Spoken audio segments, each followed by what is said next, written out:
ధ్యాన మిత్రులందరికీ నా నమస్కారములు. నా పేరు శారద. మన గురువుగారైనటువంటి పత్రిజీ ప్రణామములు తెలియజేస్తున్నాను. స్మరణం మధురం అన్న పుస్తకం రమణ మహర్షి గురించి ఆయన శిష్యురాలైనటువంటి టిఆర్ కనకమ్మ గారు వ్రాసి ఉన్నారు. 12 జీడిపప్పు 1/9/1946 భగవాన్ అరుణాచలం వచ్చి 50 సంవత్సరాలు నిండాయి. ఆ స్వర్ణోత్సవం వేడుకగా అంటే గోల్డెన్ జూబ్లీ అన్నమాట, వేడుకగా నిర్వహించాలని నిర్ణయించారు. భగవాన్ పాత హాలు పడమటి వైపు చాలా పెద్ద పందిరి వేశారు. ఆ కారణంగా పందిరి నిలిచిన కొంతకాలం దాన్ని జూబ్లీ హాల్ అని పిలువసాగారు. ఈ స్వర్ణోత్సవ వివరాలన్నీ సూర్యనాగమ్మ గారి గ్రంథము లేఖలలో సవివరముగా వర్ణించారు.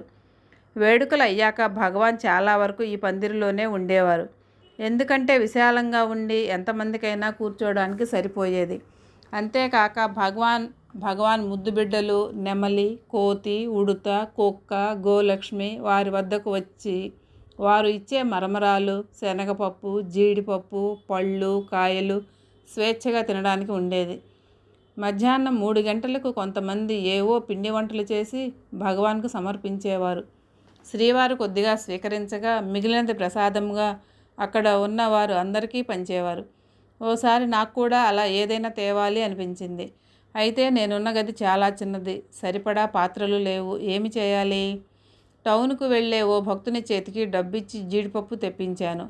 కోమటి లక్ష్మమ్మ ఇంటికి వెళ్ళి పెద్ద కళాయిలో నేతిలో ఎర్రగా దోరగా వేయించి తగినంత ఉప్పు, మిరియాల పొడి కలిపాను.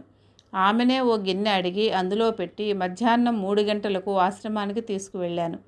జూబ్లీ హాలులో సోఫాపై భగవాన్ తేజోమయంగా కనిపిస్తున్నారు. వారికి ఇరుప్రక్కల అనుచరులు సత్యానందం, వెంకటరత్నం ఉన్నారు. ఎందుకో ఆ వేళ హాలు జనంతో నిండిపోయి ఉంది. నాకు జంకు ఎక్కువైంది. కూడదీసుకుని చేత పాత్రతో భగవాన్ ముందు నిలబడ్డాను. శ్రీవారు నన్ను చూస్తూనే ఏది, ఏం తెచ్చావు అన్నారు. కొంచెం తడబడుతూ జీడిపప్పు. సరిగా అన్నానో లేదో భగవాన్ పాత్రలోకి తొంగి చూసి ఆహా జీడిపప్పు అంటూ వారికియ్యి అని సత్యానందాన్ని చూపుతూ తీసుకో అని అతనికి చెప్పి తల ఊపారు. నమస్కరించుకుని ఎదురుగా శ్రీల స్థలంలో కూర్చున్నాను. నేను తెచ్చిన పదార్థాన్ని ఎప్పటిలా భగవాన్ కొంచెం తీసుకుని మిగిలిన దానిని భక్తులకు పంచిపెట్టిస్తారు అనుకున్నాను. కానీ ఆ రోజు అలా జరగలేదు. వారు కనీసం పాత్రలో చెయ్యి కూడా పెట్టకుండా సత్యానందానికి ఇవ్వడంతో ఇదేమి నా సేవను భగవాన్ స్వీకరించరా, నా ఆశ తీరదా అని కనులు నీరు కారగా తలడిల్లిపోయాను. నా భాగ్యం ఇంతే అని రాత్రంతా దుఃఖిస్తూనే ఉన్నాను. మరునాడు ఉదయం పారాయణకు వెళ్ళి వచ్చి వంట చేసుకుని 7:30కు మరలా ఆశ్రమానికి వెళ్ళాను. హాల్లో జనం అట్టే లేరు. నేను భగవాన్కి నమస్కరించి లేచాను. వారు సత్యానందంతో ఫలహారంలో ఇడ్లీతో పాటు జీడిపప్పు కూడా వడ్డించారని ఆమెకు చెప్పారా అన్నారు. అతను ఇప్పుడే చెబుదాం అనుకుంటున్నాను అనగా భగవాన్ నాకేసి చూసి వడ్డించారంటూ తల పంకించి నీకించ తీరిందా అన్నట్టు కరుణతో నాకేసి చూశారు. అది విని నా ఒళ్ళు పులకరించి గుండె నిండిపోయింది. నిన్న పడ్డ మనోవేదనకు ఇది తగిన బహుమతి అనుకొని పొంగిపోయాను. వెంకటరత్నం అక్క, నిన్న జనం బాగా ఉన్నందున అందరికీ చాలదని భగవాన్ ఊహించి ఉండవచ్చు అన్నారు. అప్పటికి నా మనసు స్థిమితపడింది. 13 అన్నింటా ఆత్మ. ఒకనాడు ఓ సాధువు హాల్లో భగవాన్ సన్నిధిలోకి వచ్చి కూర్చున్నారు.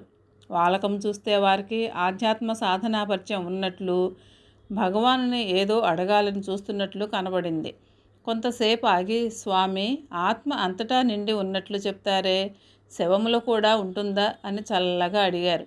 దానికి భగవాన్ ఓహో అలాగా, అదా మీకు కావలసింది? ఈ ప్రశ్న వచ్చినది చనిపోయిన శరీరానికా మీకా అని తిరిగి ప్రశ్నించారు. దానికి ఆ సాధువు నాకే వచ్చింది అని బదులు చెప్పారు. భగవాన్ నిద్రపోయినప్పుడు నేను ఉన్నానా లేనా అనే సందేహం ఏమన్నా మీకు వస్తోందా? నిద్రలేచిన తర్వాతనే కదా నేను ఉన్నాను అంటున్నారు. అలాగే చనిపోయిన శరీరంలో కూడా ఆత్మ ఉండే ఉంటుంది. సత్యాన్ని విచారిస్తే అసలు శరీరమే లేదని తెలుసుకుంటావు. బతికింది కానీ చనిపోయింది కానీ అన్నారు. శరీరము చలనంతో కదులుతూ ఉంటే అది బతికి ఉన్నట్లు చెప్తాం. ఆ చలనము కాస్త ఆగిపోతే మరణించింది అని చెప్తాం. ఇంతే తేడా. కలల్లో ఎన్నో శరీరాలు సజీవమైనవి, నిర్జీవమైనవి, ఇంకా ఏవేవో ఎన్నెన్నో చూస్తాం. నిద్ర లేస్తే ఏమీ లేవే. దానికోసం ఏమన్నా దుఃఖిస్తున్నావా? అలాగే ఈ సమస్త ప్రపంచము లేనే లేదు. నేను అనే తలుపు లేకపోవడమే చావు. ఆ తలుపు పుట్టుకొస్తే జన్మ. జనన మరణాలు, చావు పుట్టుకలు అంటే ఇంతే. ఈ చావు పుట్టుకలు అహంకారానికి, అంటే నేను అనే వృత్తికే తప్ప మీకేం లేదయ్యా. ఈ నేను అనే తలపు ఉన్నప్పుడు మీరు ఉన్నారు, లేనప్పుడు మీరున్నారు. ఆ వృత్తి లేక తలపుకు మూలము నీవు, అంతేగాని ఆ వృత్తి మీరు కాదు. ఈ జనన మరణాల మూలం ఏదో దాని విచారణతో తెలుసుకొని నేను ఈ శరీరం అనే అహంభావాన్ని కూకటి వేళతో పెకలించి నాశనం చేయడమే ముక్తి. మోక్షము అంటే ఈ ఎరుకతో మరణించుట. అలా మరణిస్తే అహం నేను నేను అనే ఆత్మస్మరణతో నిలుస్తారు. ఇదే నిజమైన జన్మ. ఈ పుట్టుక చూసిన వానికి సందేహాలుండవు. చచ్చినది బ్రతికినది అనే భేదాలు ఉండవు. సందేహాలన్నీ అహంకారానికే సుమా అంటూ భగవాన్ సుదీర్ఘం, మహిమాన్వితం, ఆత్మ ప్రబోధకం అయిన ఉపదేశం చేశారు. ఈ బోధన విన్న సాధువు ముఖంలో ఒక కొత్త వికాసము స్పష్టంగా కనపడింది. భగవాన్కు కృతజ్ఞతాపూర్వకంగా నమస్కరించి స్వస్థానాన్ని చేరుకున్నారు. ఇలాంటి అద్భుతమైన ఉపదేశాన్ని ఎక్కడ కనగలం, వినగలం? తమ స్వానుభవం నుంచి చెప్పింది కాబట్టి ఇంత తేటతెల్లంగా చెప్పడం భగవాన్కే సాధ్యం. 14 టెలిగ్రామ్. అరుణాచలం నేనైతే రావడం వచ్చాను కానీ నా తల్లిదండ్రులకు మాత్రం బాధగానే ఉండేది. నా తపనకు ఒప్పుకున్నారే కానీ వారికి అసలు ఇష్టం లేదు. అందులోనూ వయసులో ఉన్న నేను తోడు లేకుండా ఉండాలి. ఏదో భగవాన్ దగ్గర ఉంటూ సాధన చేసుకుంటాను అంటున్నావు. అయితే నిన్ను రమ్మని కబురు పెట్టినప్పుడు రావాలి అని నా కాళ్లకు ప్రేమ పాశాన్ని వేశారు. నేను ఒప్పుకున్నాను.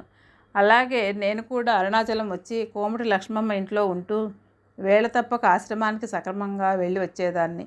ఎవరితోనూ కలిసేదాన్ని కాదు. నా ధ్యాస నాది. నా గురించి చాలా తక్కువ మందికి మాత్రమే తెలుసు. బంధాలు లేవు, బాధ్యతలు లేవు. ఇలా ఉండగా ఓ రోజు నాన్నగారికి ఒంట్లో బాగోలేదని వెంటనే బయలుదేరి రమ్మని టెలిగ్రామ్ వచ్చింది. నాకు ఏమి చేయాలో తోచక పక్కనే కాపురం ఉన్న అప్పు శాస్త్రి గారికి చూపించాను. వారు కావ్యకంఠ గణపతి మునిగారి శిష్యులు. మా నాన్నగారు, పెదనాన్నగారులతో బాగా పరిచయం. వారు వెంటనే నన్ను వెంటబెట్టుకొని ఆశ్రమానికి బయలుదేరారు. సోఫాలో ఉన్న భగవానుకు టెలిగ్రామ్ చూపించి విషయాన్ని నివేదించారు. దానికి భగవాన్ ఒళ్ళు బాగోలేదు, వెంటనే రమ్మంటారు. ఈమెను స్టేషన్కు తీసుకెళ్ళి రైలు ఎవరెక్కిస్తారు అన్నారు. అప్పుశాస్త్రి గారు ఆ ఏర్పాట్లన్నీ నేను చేస్తాను స్వామి అని జవాబిచ్చారు.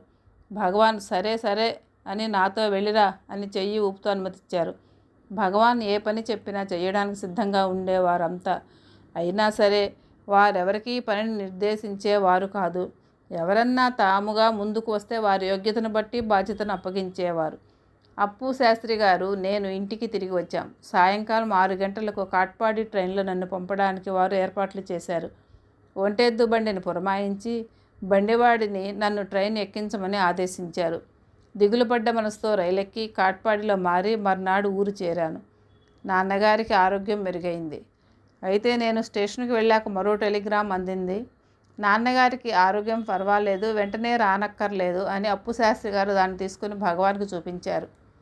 ఎవరన్నా స్టేషన్కు పోయి ఈ సంగతి చెప్తే కనుక వెనక్కు వచ్చేస్తుంది, ఎవరు వెళ్ళగలరు అన్నారట. భక్తులొకరు అప్పటికి రైలు వచ్చే ఉంటుందని చెప్పగా అప్పుడే వచ్చేస్తుందా అన్నారట. ఎవరూ పెద్దగా పట్టించుకోకపోయేటప్పటికీ విషయం అంతటితో ఆగిపోయింది. పైగా స్టేషన్కు 4 కిలోమీటర్ల దూరం వెళ్లేందుకు బళ్ళు ఏమీ దొరకవు. ఈ వివరాలన్నీ అప్పుశాస్త్రి గారు ఉత్తరం రాశారు. చదివిన నాకు దుఃఖము సంతోషం ఒకేసారి కలిగాయి. భగవానుల ఆదరవాక్యాలు సరాసరి నా చెవిలో వినపడినట్లే ఉన్నాయి. ఇంత మాత్రపు ఆదరణ చాలు వారి పాదాలకు కట్టివేయడానికి. ఉత్తరం చదివి వినిపిస్తే నాన్న, నేను కంగారు పడి టెలిగ్రామ్ ఇచ్చాక మెరుగయింది. నువ్వు ఇబ్బంది పడతావని మరో టెలిగ్రామ్ ఇచ్చాను. అయ్యిందేదో అయ్యింది, మాతో కొంతకాలం ఉండి వెళ్ళు అని అనునయంగా కనకమ్మ గారి నాన్నగారు చెప్పారు. రమణుని చాతుర్యం. భగవాన్ రమణులు హాస్యప్రియులు. నవరసాల్లో మొదటిదైన శృంగారము తరువాత హాస్యరసమే ద్వితీయమైనది. హాస్యరసానికి ఆరోగ్యాన్నిచ్చే అద్వితీయ శక్తి కూడా ఉంది. సమయోచితంగా సకల రసాలను మేళవించి సంభాషించగల చమత్కార చతురులు. ఏమీ ఎరుగని పామరునికి సైతము ఉత్కృష్టమైన జ్ఞానాన్ని గొప్ప ఆదరంతో చెప్పగల నేర్పరి. అనంతము, అతి సూక్ష్మము, అత్యంత మహత్తరము అయిన ఆత్మతత్వాన్ని అతి సులభ పద్ధతిలో హాస్యరసము రంగరించి శ్రోతల హృదయాలలో హత్తుకొనేలా చేయగల నిపుణులు. వారి హాస్యానికి అందరూ కడుపు నిండా నవ్వుకుని ఆహ్లాదాన్ని పొందవలసిందే. ఒక్కోసారి ఎవరినైనా పరిహాసం చేసినా దానివల్ల అతనికి మేలే జరుగుతుంది. సాధకులైన శిష్యుల స్థాయికి తగినట్లు ఎవరికి ఏ విధముగా బోధించాలో వారికి చక్కగా తెలుసు. కొందరికి హాస్యంతో, ఇంకొందరికి విజ్ఞాన చమత్కారంతో, అలాగే అన్వయంతో, ఆదరణతో, అధికారంతో, ఒక్కోసారి ఆటప్రాయంగానూ వారి బోధలు కనిపిస్తాయి. రసము ఏదైనా అన్నిటి యందు ఏకరసమైన ఆత్మతత్వమే సత్యమై నిత్యమై భాసిస్తుంది. ఒక్కోసారి హాస్యంతో కలగలిపి చేసిన బోధ మధురాతి మధురంగా జ్ఞాపకం ఉండిపోతుంది. ఓసారి శ్రీవారు భక్తులొకరికి 2 గంటల పాటు నిర్విరామంగా బోధ చేసిరి. వారు బయటకు వెళ్ళే సమయం వచ్చింది. దాన్ని సూచించడానికి సేవకుడు చేతిలో కర్రను కమండలాన్ని పట్టుకొని ఎదురుగా నిలబడ్డాడు. అది చూసి వారు వెంటనే లేవడానికి ప్రయత్నం చేస్తే కాళ్ళు స్వాధీనపడలేదు. మోకాళ్ళ మీద రాసుకుంటూ నవ్వుతూ ఇలా సెలవిచ్చారు. ఇదిగో చూడండయ్యా, శ్రీరామ భక్తులైన ఆంజనేయుల తండ్రి గారు వచ్చి నా కాళ్ళు గట్టిగా పట్టుకున్నారు. వారేమైనా సామాన్యులా?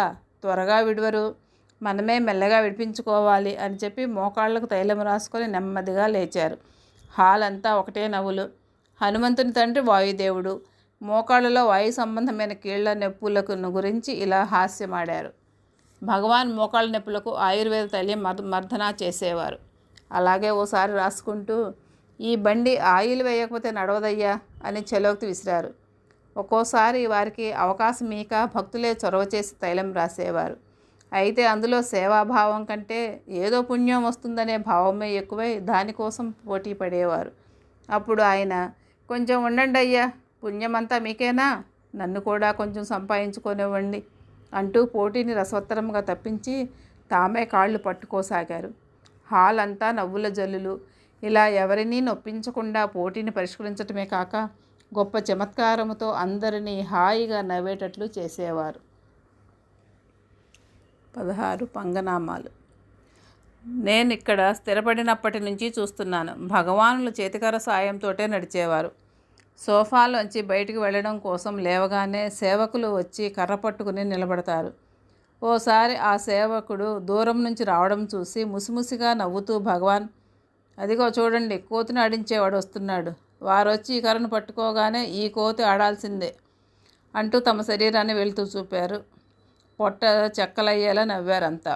శ్రీవారి మోకాళ్ళ నొప్పులు తగ్గడానికి పౌష్టిక ఆహారం ఇస్తే మంచిదని డాక్టర్లు చెప్పారు. ఆ మాట మీద వారి ఆహారంలో మార్పులు చేసి కాళ్లకు తైలాలు రుద్ది మర్దనలు చేసేవారు. భగవాన్ వారితో, ఇంటికి చుట్టాలు వచ్చినప్పుడు అతిగా పట్టించుకోకపోతే త్వరగా పోతారు. మర్యాదలు చేస్తే వాళ్ళకి వెళ్ళాలి అని అనిపించదు. ఈ రోగాలు కూడా అంతే. వాటికి అతిగా ఉపచారాలు చేస్తే ఎలా పోతాయి? అట్టే పట్టనట్లుంటే అవే పోతాయి అంటూ చమత్కరించారు. ఓ రోజు భగవాన్ గడిచిన సంఘటనలను ఇలా నెమరు వేసుకున్నారు. ఓనాడు రంగస్వామి అయ్యంగారు భగవాన్ వైష్ణవనామం పెట్టుకుంటే చూడాలనుంది అని అదే పనిగా పట్టుకున్నాడు. అయితే దానికి అభ్యంతరం లేదని, కానీ ముందుగా నాయనగారిని పెట్టుకునేలా చేయాలి అని షరతు పెట్టాను. సరేనంటూ వెళ్ళిపోయారు. అందరం భోజన హాలులో కూర్చున్నాం. గణపతి మునిగారు నా పక్కనే, వారి విస్తరి పక్కనే నామశుద్ధ తిరుచూర్ణము పెట్టి ఉంచారు ఎవరో. నాయనగారు కబుర్లు చెప్తూ ఆ మాటల్లోనే యథాలాపంగా శుద్ధ చూర్ణము తీసుకుని వైష్ణవనామాలు పెట్టుకున్నారు.